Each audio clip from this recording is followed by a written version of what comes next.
after months and months of spring drama and a summer forced upon us, as some sports fans would say, the penultimate of baseball has come upon us, and it begins tomorrow in Canada. That's right, you heard me. The World Series is taking place in another part of the world. And I gotta tell you, I'm excited about this World Series. Not because I have an affinity for the Dodgers or for the Blue Jays. I just think, you know, these are two of the best teams in baseball, clearly, throughout the entire season. And now they get to meet face to face and go head on with one another. Think about it. Otani, Vladito, Freddie, Bo, uh, Mookie, Yasavage. I mean, it has all the makings of a great World Series with stars on both sides. And may I just say real quick, how wonderful it is to have Shohei, who may perhaps go down as the greatest baseball player of all time, on the biggest stage for the second year in a row. How wonderful it is after he suffered 6 years in baseball purgatory on the wrong side of LA. Now he's found his home. And also, guess what? Everyone from the winner from last year, you were right. Shohei is going to Toronto. Congratulations, your prediction was correct. But he's only going down for games 1 and 2, and then possibly games 6 and 7, if it's necessary, of course. But this is a really good storyline. We have a Dodger team who is trying to become the next back-to-back champion in Major League Baseball, facing off a team that won back-to-back in 92 and 93, R.E. Joe Carter. This is going to be a fun series. We will talk about what my predictions will be for this series, but make no mistake, there are stars bound on both sides, high-powered offenses on both sides, pitching that can come at you and slap you in the lip if it need be, and two managers who, well, one of which I can get on board with, the other not so much. I mean, a lot of this is contingent on how he treats his starting pitchers throughout this World Series. But get ready, buckle up. It's time tomorrow.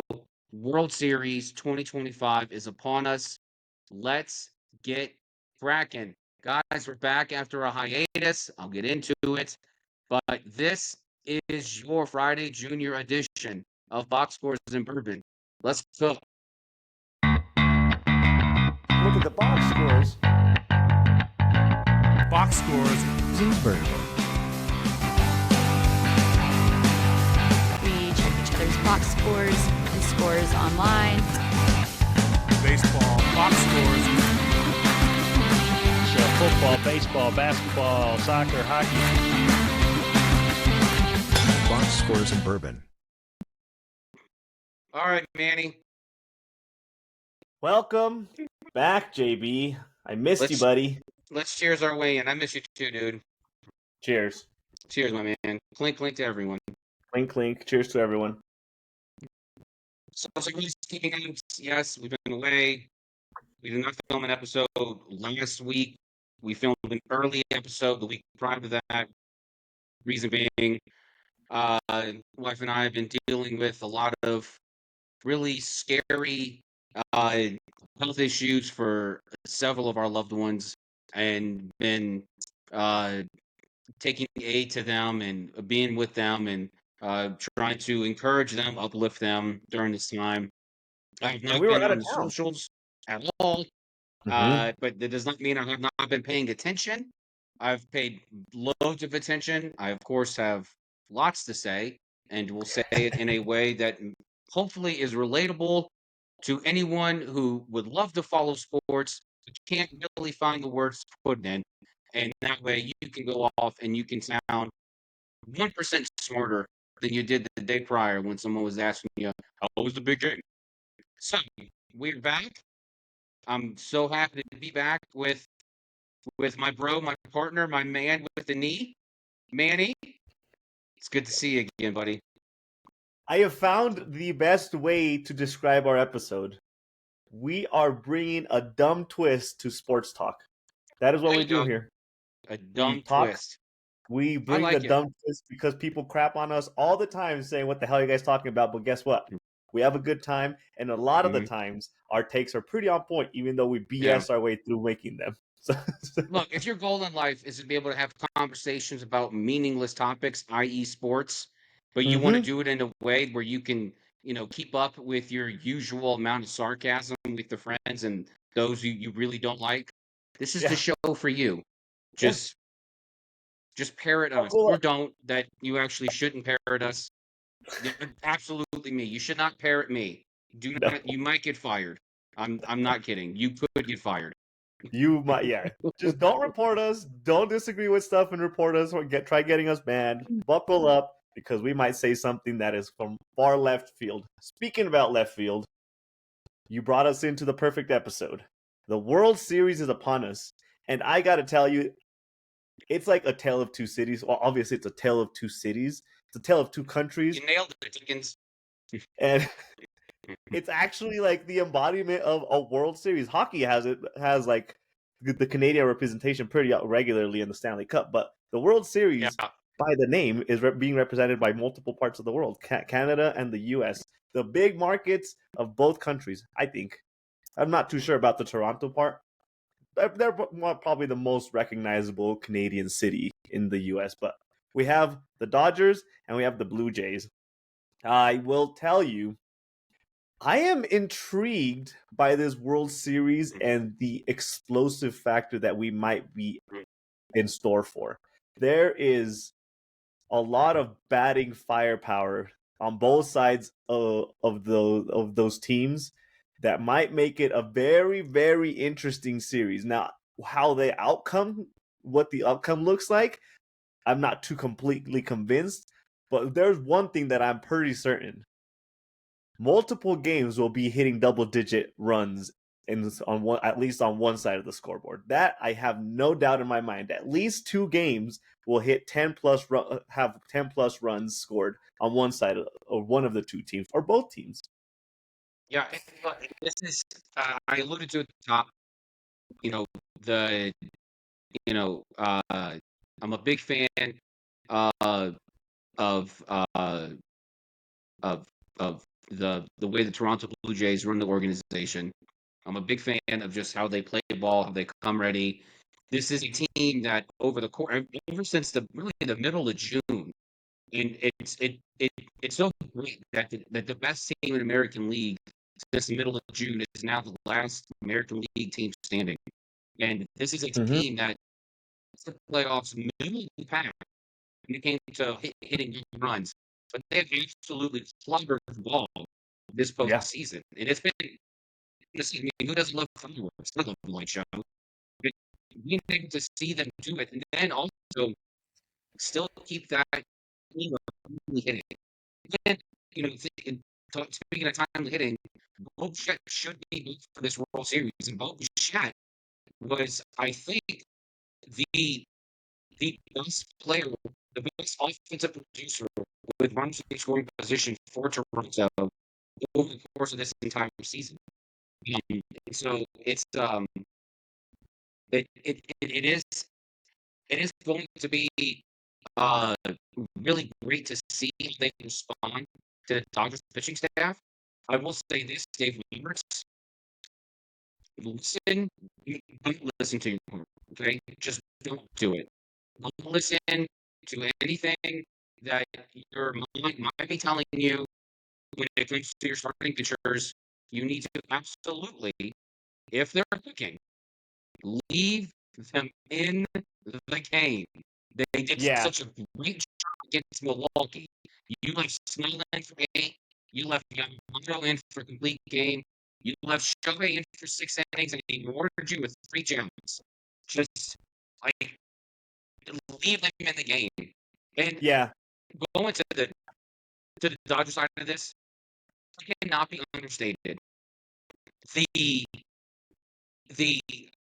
impact Shohei Ohtani and bring to the World Series, if what he did to close out that Milwaukee series stays true, If he does what he did in that one game, which completely obliterated any doubts to his playoff performance up to that point, he completely erased any doubts that he can rise to the big stage. No, he's Shohei Ohtani. He's unicorn man. He will do what he dang well pleases, and he will do it when he pleases to. And if he There was no, I so don't. decides, Who has doubt on Shohei? I've never heard a single ounce of doubt coming from the Shohei haters. As far as them, if the only hate that I see from Shohei is that he.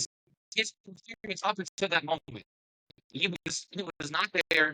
It wasn't he wasn't Arguable. having the greatest postseason. He That was wasn't. he wasn't hitting home runs. It's not having a Shohei postseason. Okay, just like as a Yankee fan, Aaron Judge stepped it up this Yep. season. There are many Yankee fans who are saying, "Man, I wish he'd have hit a few more jacks with runners on. That'd been really helpful." Or Oh, sure. maybe I wish he'd have showed a little bit more hustle out in the field. That'd have been really helpful. Now, Judge stepped it up, Shohei absolutely, if anyone had any doubts, eradicated them. And he reminded the world of who he is. He reminded the world as to why LA had to defer the money so they didn't have to take out a second mortgage on Chavez Ravine in order to bring him into the organization. Yeah. If Shohei can bring to the World Series what he brought at the end of that Brewers series, this is going to be a wonderful, wonderful series. Because you know, from Toronto, I'm not worried about the fucking things coming up. Bleach not worried about George Springer showing up. They ain't worried about Mike and DJ Savage just pulling strikes at these guys. Not at all. Not even close. That's why, like, when looking at this series, this is probably one of the more evenly matched World Series I've seen in quite some time. It is pounded. If this was fight night, this would be the two best fighters in the ring right now. The Toronto and the Dodgers are absolutely just bringing it. Yeah. Joe, check your mic real quick. You're crackling in and out. But I will say this. Though the outstanding performances were not lacking, I was more impressed by Vladdy's offense than anybody on the Dodgers side. I feel like the Dodgers were more just consistent. They didn't have a player that necessarily was outstanding. Now, Vladdy was a completely different story. Watching him the entire conference series, or really the entire postseason, was something that I wasn't sure if he was prepared for that type of spotlight on him. But he definitely showed up to the plate. He showed that he was ready for the spotlight, and he is bringing a whole nother level of international attention to this World Series. I hinted at I mentioned how it's a true representation of the World Series because Canada and the U.S. are being represented. But let's not forget how much other audiences are going to be brought into this World Series watching because of the star players that are being represented. Of course, we have all the U.S. players. Canada's being represented, obviously, by their team. But we have the representation of the Dominican Republic by Vladimir Guerrero popping off and people from that country cheering for their homegrown hero to kind of get a World Series. And let's not forget about the next biggest market, that is Japan. Shohei bringing in that crowd into the watching of the attendance or however they're going to be partaking in the World Series viewership.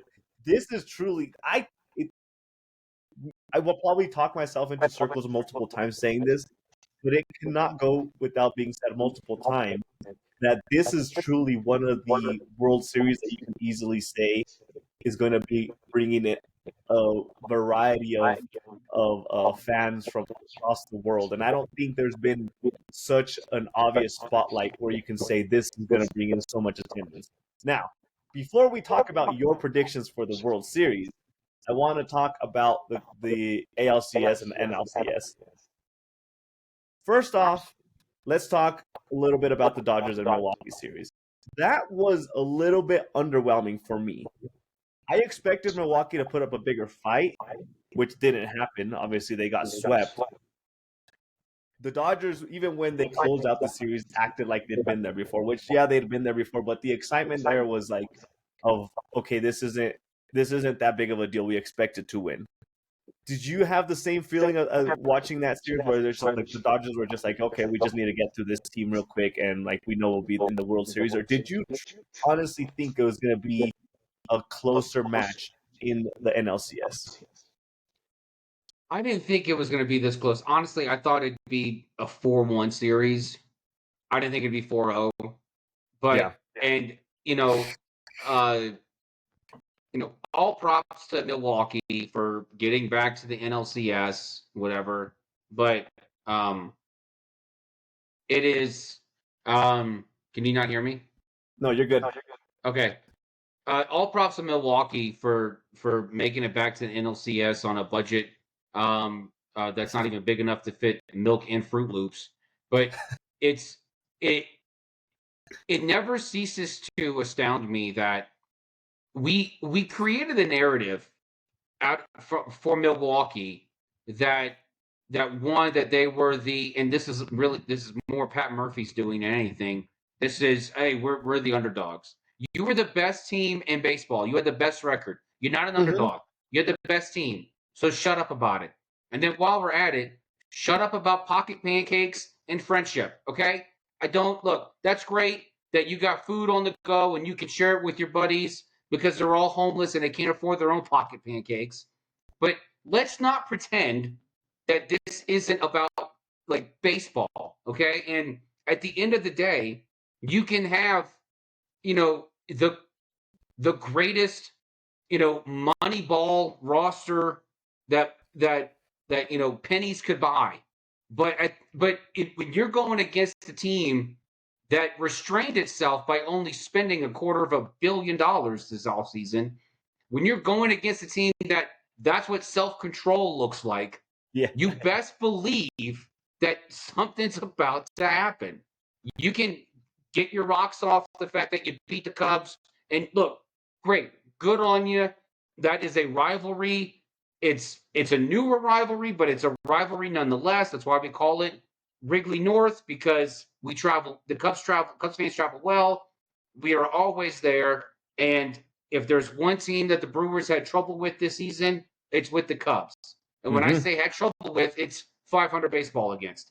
So if Milwaukee had trouble against a team, it was against the Cubs, and they took care of them when they should have, especially at home, winning Game 5 after going up 2-0. Yeah. Now, you want to troll the Cubs? That's one thing. You want to be Bush League and fly the L after you beat the Cubs? I have zero sympathies. Zero. I don't think you were supposed to have sympathy for them anyway. They're your rivals. That's like how it should go. No, but I have zero sympathy for them getting swept. Like it's just even more poetic justice. And the size of this zero that I have for them could fit the size of 3 prostate exams at one time. That is the amount of sympathy I have for these guys for getting swept out of the playoffs. Now they have more time to go eat their pocket pancakes and wipe their tears like the undignified men that they may be, because I'm guessing they cry in front of one another. But the Dodgers did absolutely everything perfectly in this series. Yeah. I'll go a step further. I'm not a big fan of Dave Roberts at all. I have not made a secret of that. I think he's pompous. I think sometimes he just relies on the fact that, I have this team full of big money stars on the field. Oh, I need a sub. Hey, Mookie, I know you didn't play today. Why don't you go play any position you want? Because obviously you've brought a glove for all of them. But Dave Roberts' biggest thing he can hang his hat on is what I said at the top, is he kept his starters in. Yeah. The fact that you kept Blake Snell in a game multiple times beyond the 5th inning. The 5th inning, he man, that championship series was pitched masterfully by Dave Roberts. If there was ever a team that needed to be extra Charmin fresh, then it's the Dodgers because their bullpen was used, I don't know, maybe 3 innings total. Yeah. It was 4 or 5 innings, maybe. And I mean, you go Snell, Yamamoto, Otani, and of course Otani does what Otani does on offense as well as he does on the bump. It's just it was an absolute masterclass There in was. taking care of a team. Yep. So Now, let me hats ask you off, this about that hats match. off to the Dodgers for doing it. Let me ask you this about that specific matchup, because that matchup, you kind of hinted at the spending part of it, but that matchup was creating a little bit of turmoil, or supposed to have been creating a little bit of turmoil when it came to the collective bargaining agreement in the horizon.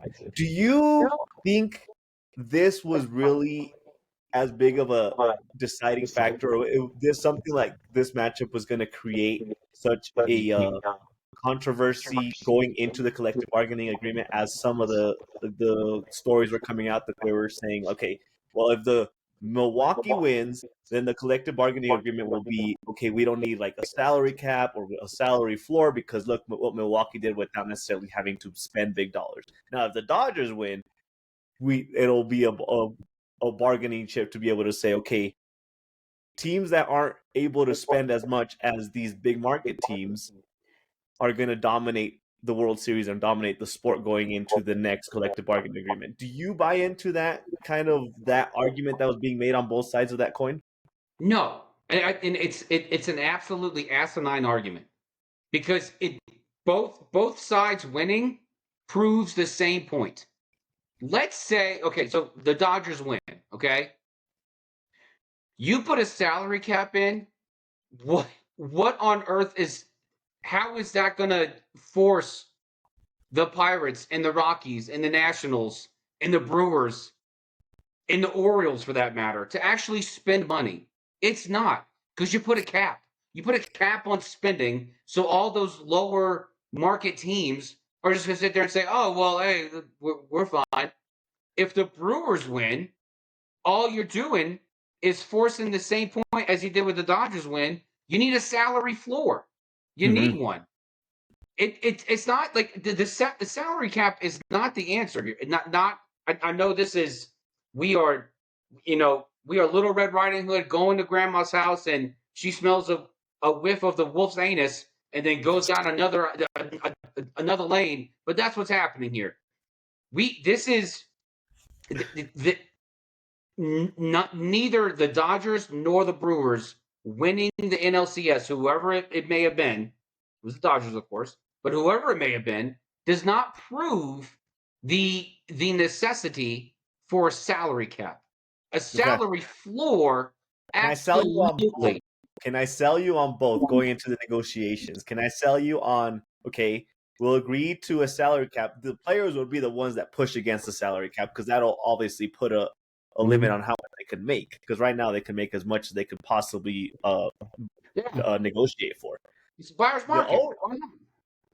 But the salary floor would help the players, and it would hurt the owners. The negotiating of the collective bargaining agreement going after this next season, could that include a salary floor and a salary cap to appease both sides? And do you think that would be something that kind of appeases both sides and makes sense for baseball? Do you No, because baseball already has their salary cap. It's a luxury tax tiers. Yeah, their taxes. They already have that. That mechanism already kind of exists. And I'm sick and tired of look. This country was built by great men who did great things and made oodles of money doing it because they had the drive and the chutzpah to actually go out there and to do it. Was it pretty? No, it wasn't. No, there was blood everywhere. People died, whatever. But that's what I mean. This country became the greatest country that's ever existed because of that mindset right there. I'm going to make the most money that I can because I'm allowed to. baseball is an American sport. It is as American as apple pie and football players beating their girlfriends. It is that American. This Come on, is JB. this is a sport that needs to go ahead and elevate what they've already improved on. They've improved on game time. They've improved on base runners. They've improved on stolen bases. There are more runs scored in this game. And like I said, it doesn't take 3.5 hours of your time to watch a ball game. They need to improve upon that by creating a salary floor. A salary floor would also like this is only going to create even more parity within MLB if you created a floor. And pushing for a salary cap is just another way of saying I hate billionaires. So I'm going to say you can't spend the money that you well earned over the course of your life, and you bought. No one buys a baseball team as an investment. You buy a baseball team after you become a billionaire. And so telling guys like Steve Cohen, hey, no, you're not allowed to enjoy the fruits of your labor. I'm gonna force you to put a product on the field that is far lower than what you would like to produce. It is an entertainment industry. But it's the competitive factor for the entertainment. That is the one sticking point, and we won't How is it necessarily. competitive for you to tell people you're not allowed to spend your money the way you see fit? Because markets have different incomes based off of what their market is based The off of where market's not suffering. What's suffering is the fact that you have billionaire owners who own small market teams. Oh no, look at us. We only have 98 used car lots in our city. Everything else is low income housing. You have these billionaires who own these baseball teams. Yeah. They're billionaires. They're not thousandaires. They're not even millionaires. They're billionaires. They own these baseball teams, and there's no incentive at all for them to spend that money. What is the point if baseball is for the fans? If any sport is for the sake of giving the fans entertainment and bringing pride to a local community, what incentive does an owner have to spend less money? Yeah. Now you're just having a baseball team as a pet. All right, go get a three-legged dog named Buster and teach him how to be a service dog to dumb, blind, deaf people. Like that's why I pitched to the salary floor and the salary cap idea during the CBA negotiations. The reason that we are arguing this, or we're going back and forth in this, is probably why I think that there's bound to be a lockout after this next season. That's absolutely happening. There's no middle lockout is certain. It's certain. Yeah. And it's certain because of the talk of the salary cap. The more we talk about salary cap, the more it's put out there in the ether, the more that it's one of those things where people are discussing, the union and the league are discussing back and forth. Mm-hmm. It's not good. It's absolutely asinine and stupid, but it's not going to stop it's not going to stop the owners from saying, I want a salary cap so I can get the best player imaginable at half the price. Right. Yeah, the salary cap is definitely the owner's argument, because whatever they say is like the competitive factor that it makes it unmanageable for small market teams to compete with the LA Dodgers. Ultimately, deep inside, we know that the owners want a salary cap because they have tight wads of cash and they don't want to spend it, and they want to be able to win, but not necessarily paying for the players. So that's, I guess we're on the same page on that. Like the lockout is they're not going to find middle ground on this, and the Players Association is not going to fold on this going into this negotiations, because they probably going to negotiate a 10-year deal for this next CBA, and if they don't get this now, it's very unlikely that this conversation is going to happen in the future when the income for the MLB just balloons out of control, where you can't even really say where would you even put a salary cap. So there's, like I said, we are on the same page on there's probably going to be a lockout, because this is like the one moment that the players and the owners are going to be able to have a complete standoff. Yeah, and I have not heard. I've heard less of the salary floor argument than I have the salary cap argument. The league has been a lot louder with the chatter and the noise than the union has been, which I've said from this whole time. Tony Clark needs to go.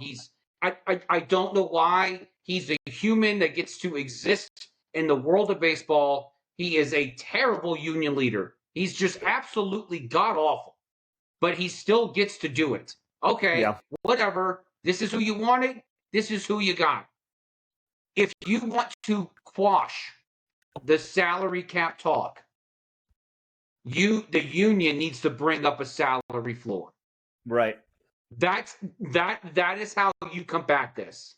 Mm-hmm. That's how you combat this. You know what? I think eventually baseball is going to have a salary cap. I honestly do.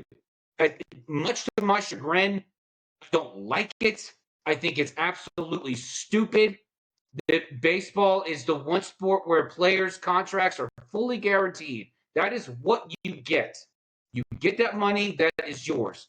You put a salary cap in, I guarantee you that money is no longer guaranteed. Ohtani could have gotten a $700 million contract on the Dodgers under a salary cap, and he could have gotten that money deferred, but his real money would have been tied to his performance. And mind you, there are already bonuses tied to performances for you to earn more money. It's not tied to what you're already making.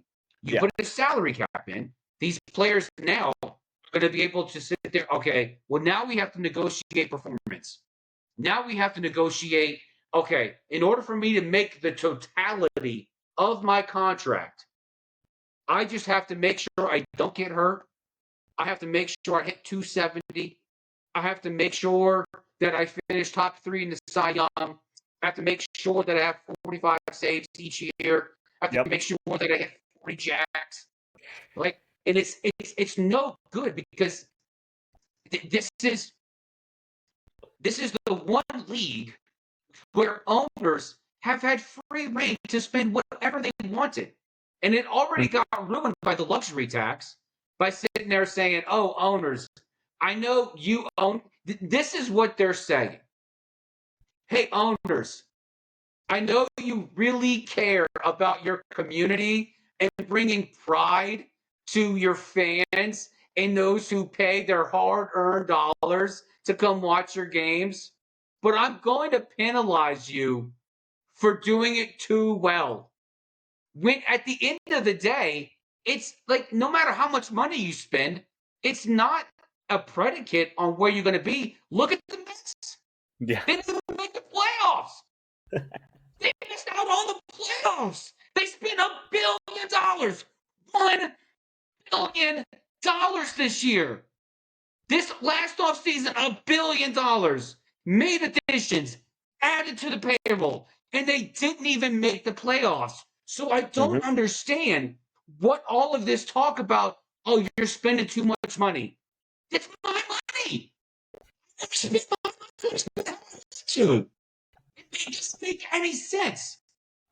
It should absolutely be, if you are a hundreds millionaire or billionaire, it doesn't matter. You own a Major League Baseball team, you are going to do everything you can within reason to help better your community your team sits in, and to help justify to the fans why they spend their hard-earned dollars to come see you. Yeah. You're right. You're right. You are correct on that. The one thing I can say is that even now we do still have the Mets to do like the analysis on, and we also have teams like the Athletics and I'm blanking on another team that like has a tight wad of maybe the Diamondbacks don't necessarily pay too much or like don't like spending their Nationals, the money. Rockies, the Pirates, the There you go. Marlins, the Yes. Orioles, There you the go. Rays. We can go on and on.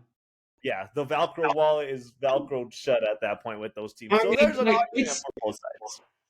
It's made of Velcro so much they haven't opened it since 2018. And it's just stuck now. They can't even open it. Let's talk about the ALCS for a minute. With the poor, I don't feel bad for the Mariners necessarily, but it does suck. That was the ALCS was a matchup that I saw, and I watched probably that more than the NLCS. I watched that You hate matchup. Dodgers, yeah. Yeah, I wasn't really. It was on longer. Yeah, that also that.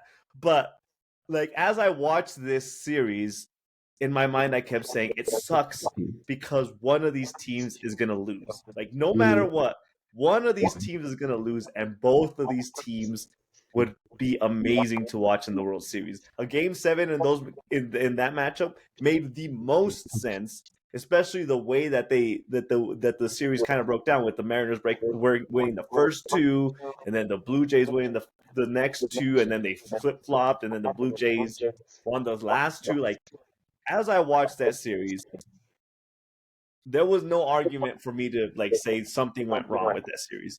At the end of the day, I sat down, I'm like, well, that was a really good series for both teams. Both teams had a really good shot, and at the end of the day, we probably can agree the better team won. No disrespect to the Mariners, but the Blue Jays just were the better team. You said this a few minutes ago. The Blue Jays were the best team in the American League since June, since the All-Star break, like since the summer, where like Yeah, I mean, it was like they were the best team, the better team won that series. But at the end of the day, there's always a loser. But even as you know that's how sports work, it was a heartbreak to see the Mariners lose in such a way during such a I would say a magical season where everything was really truly clicking for them, and just to see them have to lose in the way that they did was a little bit of a heartbreak. And I'm not even a Mariners fan. I have no affiliation with them. I don't watch their games, but that series to me was like the embodiment of what series and playoff baseball should really look like.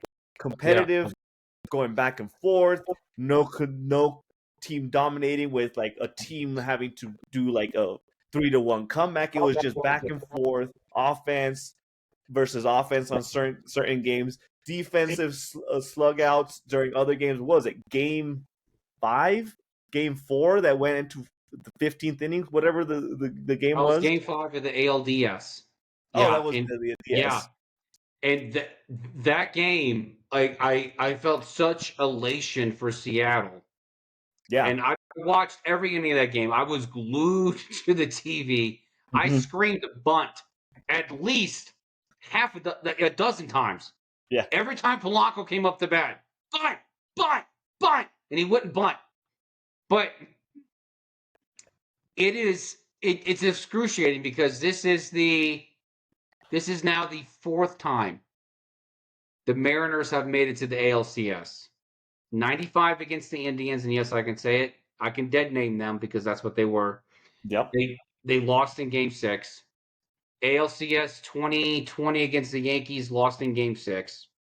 ALCS, no, not 2020, 2000 against the Yankees, lost in Game 6. 2001, lost to the Yankees in Game 5. Now 2025, lost in Game 7. They're getting closer. Specifically, the bottom of the 8th inning, Game 7 to the Toronto Blue Jays. Yeah. This is... I feel bad. I'm gonna, kind of shift around your sorry bushel there. It wasn't a sorry bushel. It was more of the appreciation of the loser side. But I feel bad for Mariner fans that the Mariners are managed by a guy who has a lot of feel for the game, but maybe was trying to do too much. Mm-hmm. I feel bad for the Mariner players who were playing balls out for George Kirby.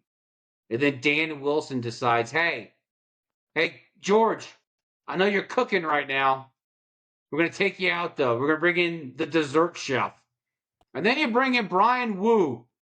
Brian Wu, who, look, not a bad starter at all, but toils through 2+ innings at 40 pitches.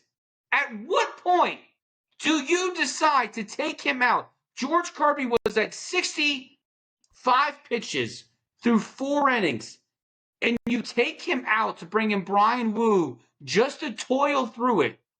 And then the icing on the cake. Look, I get it. Bizzardo has been lights out for you this postseason. He's been one of your best relievers on the team. But with George Springer coming up to the plate with runners on, how is it you do not plan to have Anthony Munoz come into the game? This is like when Buck Showalter said he was saving Zach Britton against the Blue Jays. He was saving Zach Britton, and the Orioles lost that game. What are you saving him for? It's game 7. Put him in the game. And I hate the fact that this gives me so much more respect for Dave Roberts. I'm just in a room in a phone box of confusion. I feel like Ron Burgundy right now. It is absolutely just, and John Smoltz said it. He said it is the curse of too many options. Mm-hmm. And he said it about the Blue Jays, not about the Mariners, about the Blue Jays. Now, of course, both teams had everyone ready to go. Whoever was needed was coming up. This is it. This is the end of your season. If you lose, you better bring it. I don't care who you are. But the mere fact that Dan Wilson decided to take out George Kirby, it made 0 sense to me. 0. You were up 3-1. And then you have Brian Wu toil. And then you still don't even bring up Munoz. In the most pivotal, like, if there's a pivotal inning, it's the 8th inning. Mm-hmm. That's a pivotal inning. I don't know if he understands this, but there's 9 innings in a game. Not every game Dan Wilson's going to go through is 15 innings. You were up 3-1. 3-1, you were winning 3-1 with one crack of the bat. Yeah. The Mariners lose the entire series, and their curse of their ALCS conquering continues. Yeah. That like I said, it was a matchup where you hate to see it either way, because even if the Mariners would have won, we would have said, damn, the Blue Jays missed out on like a great season that they were having too. So it was like a no-win situation for that matchup, because both teams. No, if the Mariners win the ALCS, I say the Dodgers win this series in 5 games. Yeah. They were not better than the Blue Jays. This is probably the best matchup that we could have had based off of the way the bracket ended up working out on both sides. This is probably the best chance that we have to go into like a game 6, game 7 for the World Series. It's going to be a great season. It's going to be, not a great season. It's going to be a great World Series. And I am excited to see how this plays out. I'm excited. I want to see if the Blue Jays can steal some games where they shouldn't be. They have the home team, the home field advantage, or home stadium advantage. But the Dodgers have been so consistent in these playoffs that I do think the way the Blue Jays have to win this series is by stealing some games. They can't just rely on their home field advantage. No. They will have to steal some games in LA. Now the Dodgers just have to do what the Dodgers have been doing the entire playoffs. They just have to be consistent with their bats, even when they're not hitting bombers and Shohei doesn't necessarily hit another 3 home run game. Like the Yeah. Dodgers will consistently get RBIs and get the ball in play. That is what the Dodgers have been doing this whole time. The Blue Jays will have to find a way to stop that from happening while their offense still stays hot, because their offense has been hot. So now we are to the point where I will ask you, how do you think this World Series is going to go? Again, there's a lot of thought, and this is a purely objective prediction.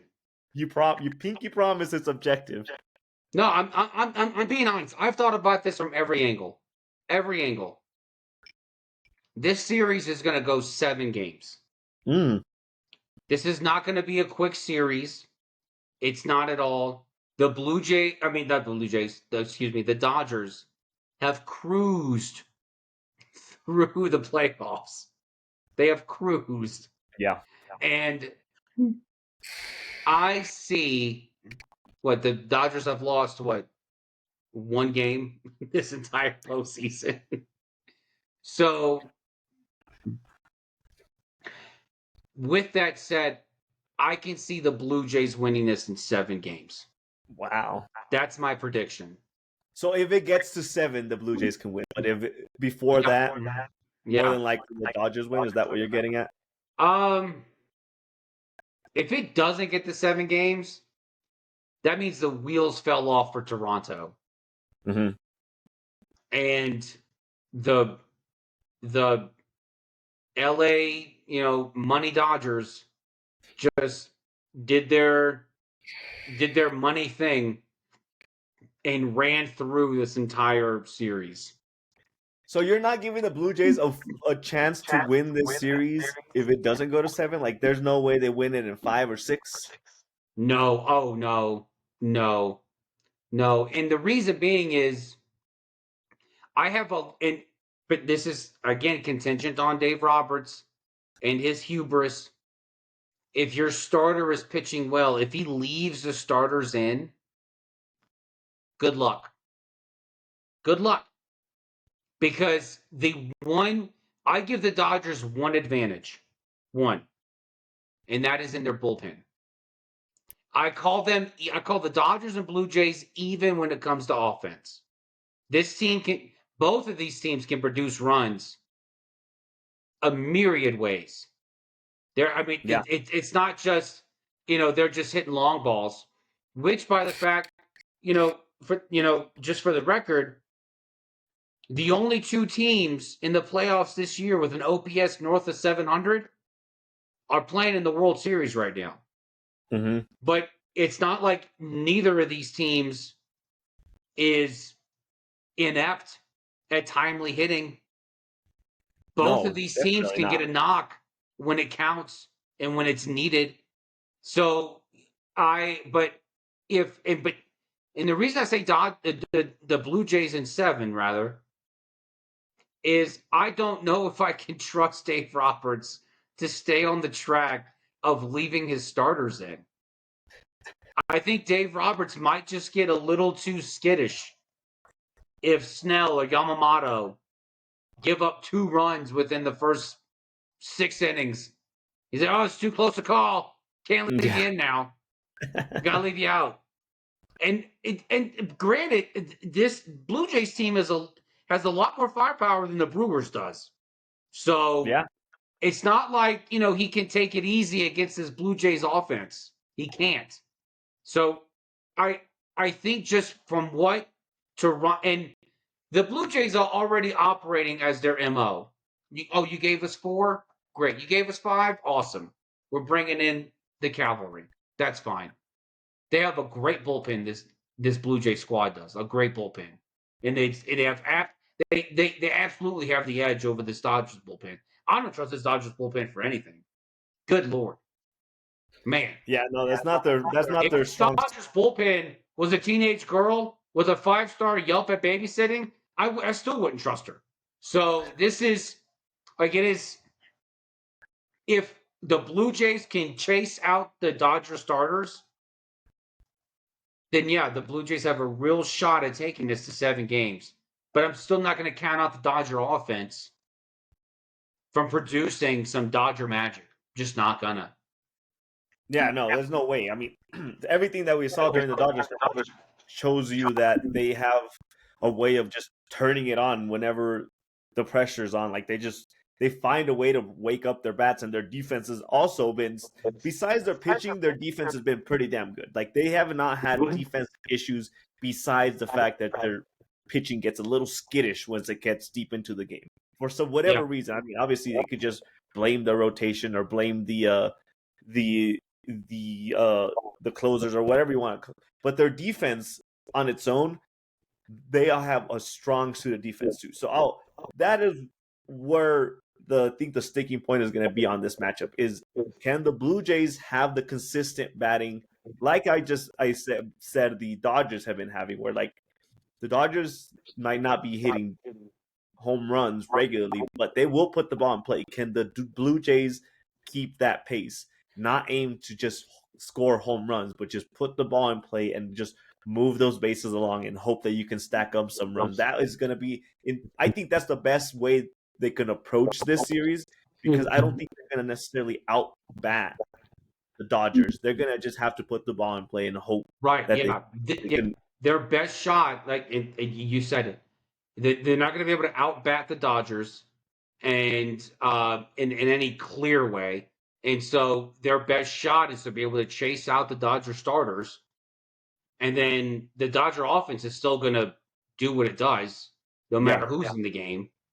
So that's why I say Toronto in 7. If it has no shot of going to 7 games, it's because the Dodgers took complete control of this series. I want you. You know me.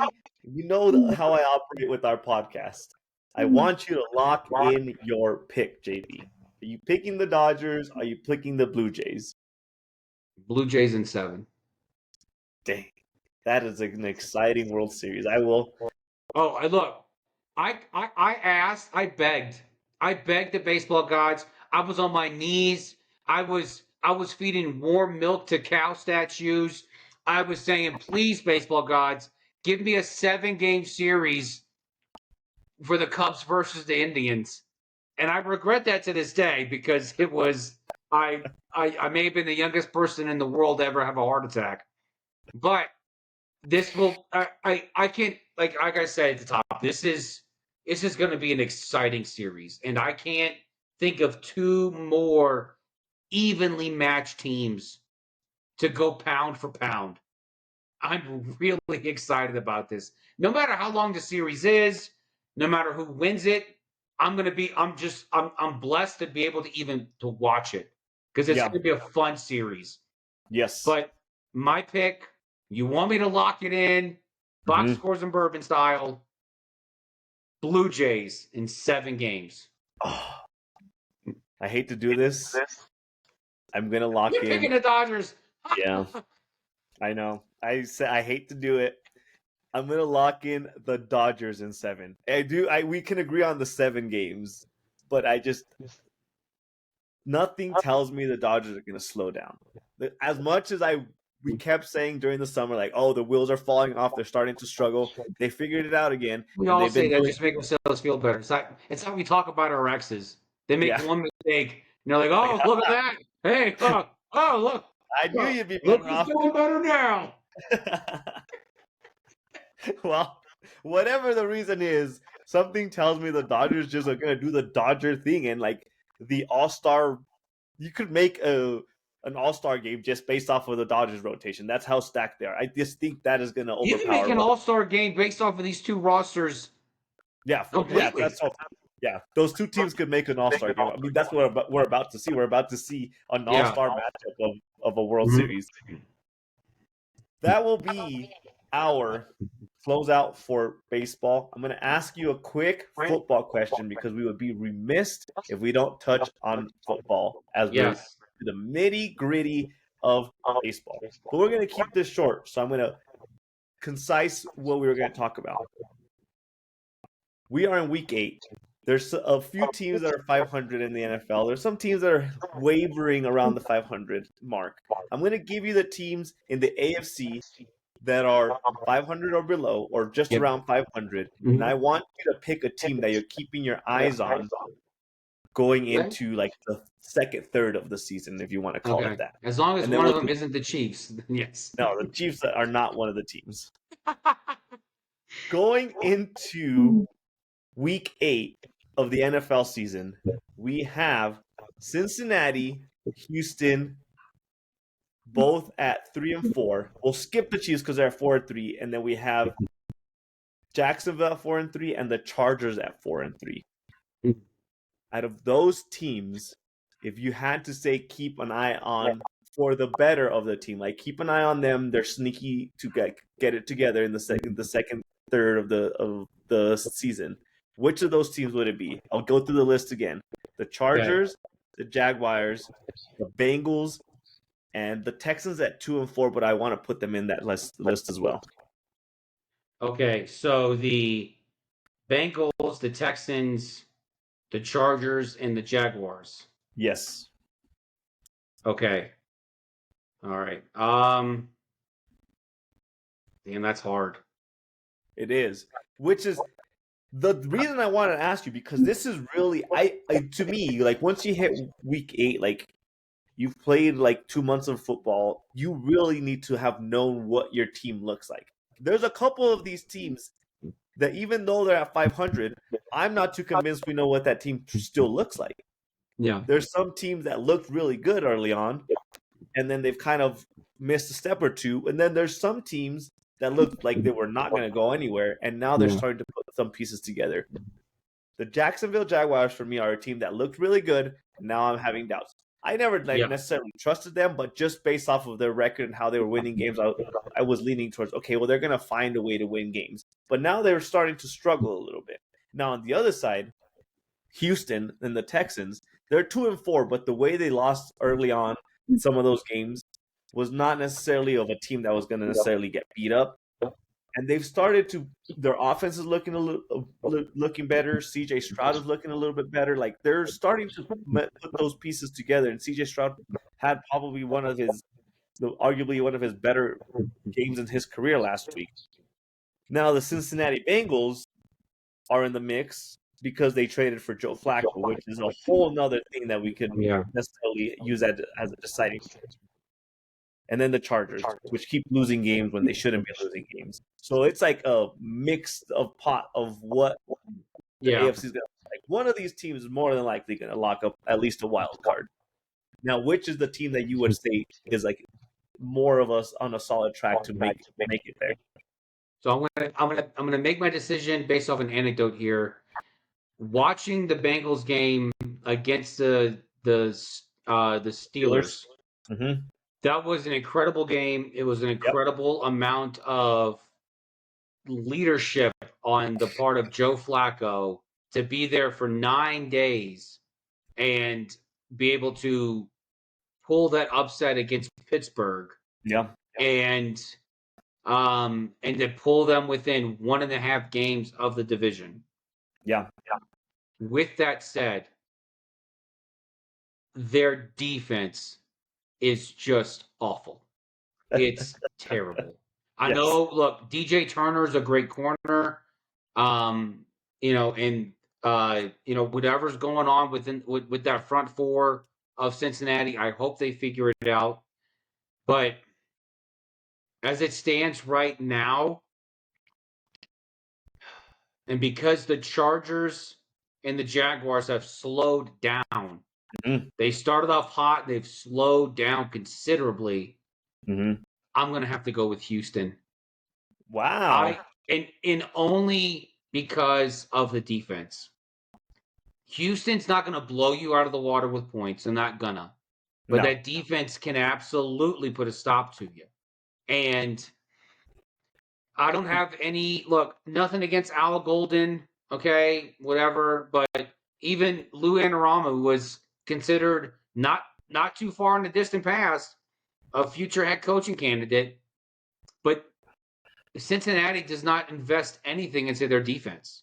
Nothing. No. And outside of DJ Turner and then whatever's going on in that front four, I don't even know if I can trust that defense. I don't know. And it's between Cincinnati and Houston. But if you're gonna put me on a spot right now, I'm gonna pick Houston because as much as I admire Joe Flacco only controls what happens on one side of the ball. Yeah. That's it. Are you now? Let me ask you this. I know you haven't forgotten, but let me remind you that in their division, they have the Colts. The Texans have to go through the Colts to have a chance at Okay, the okay. playoffs. So okay. So rephrase the question. Are you asking me who I think can make the playoffs? No, yeah, I'm asking you who you think can make the playoffs. Sure, but Oh, okay. I'm still saying like the Texans, even if to make the playoffs, they have to go through the Colts, even if like they'll have to play them twice. Okay. I just wanted to remind you that the Colts If you're are the Colts. asking me who can make the playoffs out of these four teams, Mm-hmm. I'm gonna go with Cincinnati. Okay. I interpreted the question as who I thought was gonna fare better off the rest of the season. Well, better off would insinuate making the playoffs or putting yourself in a position. Yeah, I mean that. Okay, fair enough. That's true. That's true. Well, the Bengals still have to play the Browns again. They still got to play that atrocious Ravens defense again. I think they still got to play the Steelers again. They do. So, It's like I think it's the second to last or the last game of the season for them. yeah, I think it's the last game of the season. Yeah. If that's the case, I mean, everyone else in the AFC North is just garbage this year. And the fact that Joe Burrow could be back week 15. And as long as you have T. Higgins, all right, I'm changing my answer. I'm going with Cincinnati. So, and it's because if the Bengals figured out how to unlock something in that run game, look, I know you got Jamar Chase, you got T. Higgins. That's great. That's awesome. And everyone's like, oh, now I know Andrew Berry can't evaluate talent in Cleveland. Now I know Kevin Stefanski can't call plays in Cleveland. Well, I mean, that might be fair. It might be true. But who else has Jamar Chase and T. Higgins on their team? Yeah, Who the else Browns has that? don't have anything close to that. Not a lot of people have that. No. So I'm not in the game to cut any NFL team some slack for being crappy at their job. But No. let's not make apples to apples comparisons here. But if the Bengals unlock something with that run game, I mean Chase Burns and Samaje Perine absolutely ran all over Pittsburgh in that game. And if that's something that holds true, that could be a game changer because if you can control the game on the ground, that means there's less time on the field for your defense. Yeah. And so it's a higher probability that you'll win the game if you control the game on the ground. So avoid the defense at all costs. yeah, so you know what? I'm changing my answer. I'm going to say Cincinnati. That would be what I would lean towards, and simply because of what you said, which is Joe Burrow is expected to come back in like mid-December with 3-4 weeks left in the season. Mm-hmm. If Joe Flacco, the other Joe, can keep the Bengals at like 500, and then Joe Burrow comes back and he can continue to do what he was doing at the beginning of the season, they should be in a really good position to make the playoffs. They All you should have to be. do is keep them 500.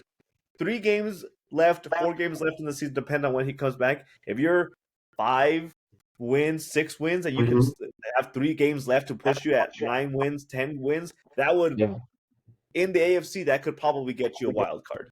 That Honestly, would be, it's gonna if Joe Old School can hold it down till Joe Cool comes back, then you're fine. Exactly. That is why I would go with that team too. Now on the NFC side, this was a little bit more, I think, a little bit harder to look through. The Saints. Episode's over. Saints are the last place in the conference. Let me remind you. We can add them to the list if you want. You don't need to remind me of anything about the New Orleans Saints. Okay, I'm well aware of the trials and tribulations that I have to go through just to watch this team You wanna on any flip your given hat? Sunday. Flip your hat the other way so people can see what. Yes, NOLA, baby. NOLA, yes. The Saints are in last place. Zion is hurt. We're back where we need to be. All right. So in the NFC side, we have the Carolina Panthers at 4-3, the Cowboys at 3-3-1, the Falcons at 3-3, and Minnesota at 3-3.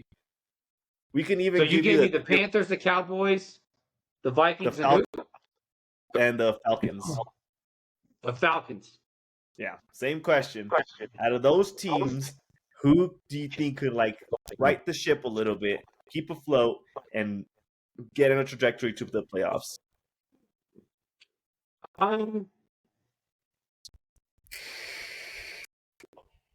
There's only one right answer. I know what you think the answer should be. I'm well aware of that. But honestly, I'm going to agree with you, Dallas. If there's something about this Cowboys football team that feels different now that Micah's not on it. It's almost as if in their defense, I mean, it's bad, Atrocious. but it's Yeah, not. atrocious. It's not even bad. It's just worse than bad. It's this offense that continues to gnaw at me, like it just eats at me like a brain worm, and it's just. And look, I mean, you're gonna have to give me my flowers now because in the offseason, when I said they picked up George Pickens and this would be a great pick, I'd be like, it's washed up. Does that help anything? George Pickens is a pretty central part of this offense. Yep. I will eat my words because he is looking like there's some conversation where they're saying like you need to lock up Pickens now because you want to keep this guy around because he's such a good piece for that offense. But like the offense has to just keep doing what they're doing. My thing is the offense, and obviously my pick was the Cowboys for like the most likely to keep on trajectory for the playoffs. Yeah. The offense just has to keep doing what they're doing, which is probably easier said than done considering what their schedule looks like in the next 2 months. But they just have to keep doing what they're doing enough for that defense to figure some things out. Yeah. Your defense can be atrocious. If you can get your defense from atrocious to pretty bad, and your offense is still putting up 35, 40 points a game, you're going to win a lot of those games. Yeah. Just keep scoring points until that defense can get healthy, figure out their schematics, all that stuff. The greatest comp I can give this year's Cowboys team is the 2023 LSU Tigers. If the 2023 LSU Tigers could have just had their defense go from atrocious to, just really bad, they would have had a real shot at running the table. And so unlike the AFC, the AFC, when you gave me those teams, it was about defense. This is going to be about the quarterback. And I love what Dave Canales has unlocked in Bryce Young. Mm-hmm. I've had zero doubt that he could unlock. If anyone can unlock anything in Bryce Young, it's Dave Canales. You said he revived Geno Smith and Baker Mayfield's career. Too bad Geno Smith can't remember how to play football now. Michael Penix, something's wrong with him. He's hurt. He's not himself. There's something going on there. And if I'm the Falcons brass, I'm like, okay, just put Cousins in. Okay, if Penix is hurt, just put Cousins in. What are we doing here? And then the Vikings, I don't trust that quarterback room any further than I can throw my house. Yeah, that's a hard one. That's so hard. Like you're like steering through the waters of JJ McCarthy being hurt, but then like your alternative is Carson Wentz. But like, are you really in a better position if JJ McCarthy comes back? It's like, you're not. The only thing holding Minnesota in this is their defense. That's it. Yep. Yeah. But with Dallas, and this is how explosive their offense is. They are plus 12 in point differential. It's And crazy. their defense, like you said, is atrocious.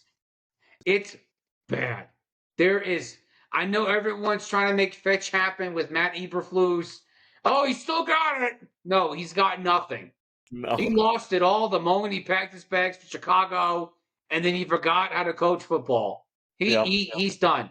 Now, to his credit, Dallas has nobody playing defense, so it's really 11-on-0 football every single time they step on the field. But this Dallas offense, I mean, Dak Prescott is stepping it up. And it helps that you have CeeDee Lamb. It helps that you have George Pickens. It doesn't help that you don't have a run game. And No, they have when a pretty good run game. They have a complimentary run game. It's a pretty good run game, but when the guy you said you're not good enough for us comes in and runs all over it. Yeah. In the fashion of 230 That was my favorite yards. storyline of this past weekend. Rico Dowdle coming back to Dallas and just running all over them. I loved it. I ate it up. It was like the most delicious piece of cheesecake served after a boneless prime rib. It was so tasty. Yeah. But let's be fair. It's not like Rico was doing anything in Dallas last year. No. So, It's more of a bash on the Cowboys. Excuse me. It's more of a bash on the Cowboys that they made Rico Dowdle look so damn good. My thing is, if the defense can just find a way to stop a team like on 1 or 2 drives, if they can stop the opponent from scoring more than 30 points, Dallas has a real shot. Because I don't have a lot of faith in the Eagles right now. And I know Dallas is 2 behind Philly. They're second in that division right now. It is not insurmountable for Brian Schottenheimer. I can't even believe I'm saying his name. It's not insurmountable for Brian Schottenheimer. Shoddy. It's not.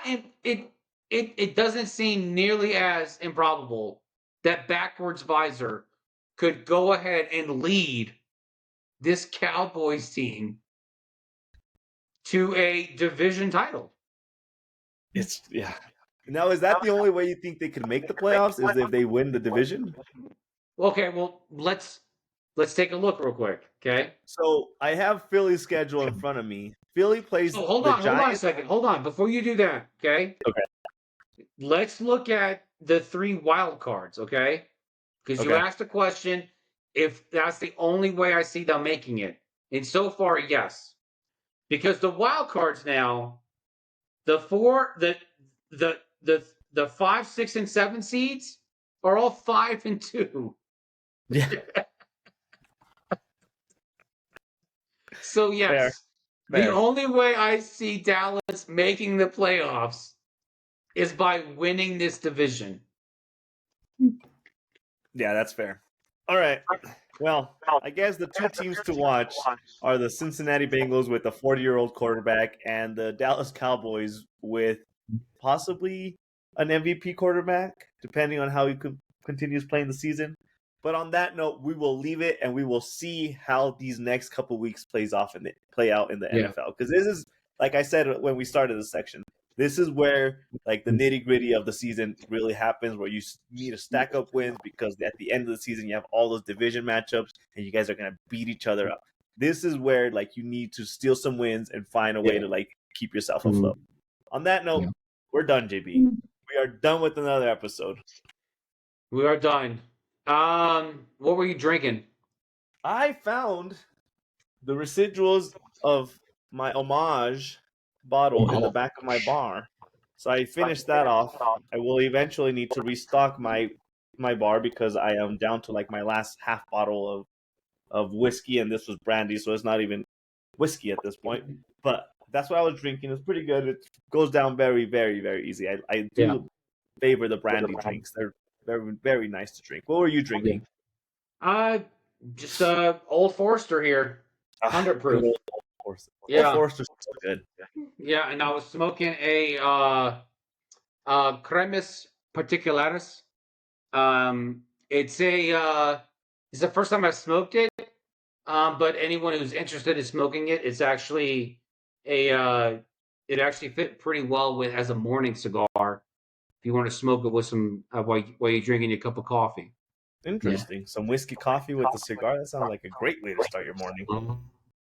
It's a great day, especially when neither one of us are getting paid right now. Yeah.